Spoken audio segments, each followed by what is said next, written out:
من عالی سازی روابط اقتصادی و تجاری ایران را با جهان حق مسلم ایران می‌دانم و برای رفع تحریم‌های ظالم از پای نخواهم نشست. دولت من هرگز تسلیم زورگویی، فشار و استانداردهای دوگانه نخواهد شد.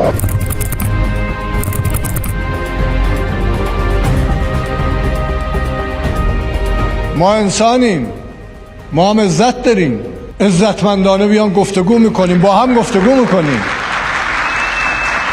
ولی قرار نیست زیر بار زور بریم.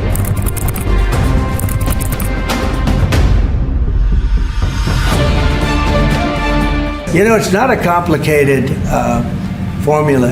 Iran cannot have a nuclear weapon. That's all there is. Can't have it.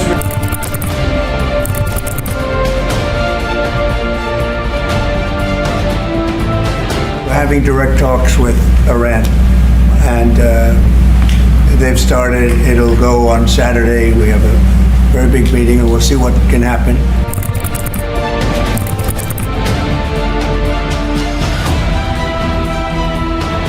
ما آماده مذاکره هستیم، ولی نه به صورت مستقیم، برای اینکه اعتماد نداریم.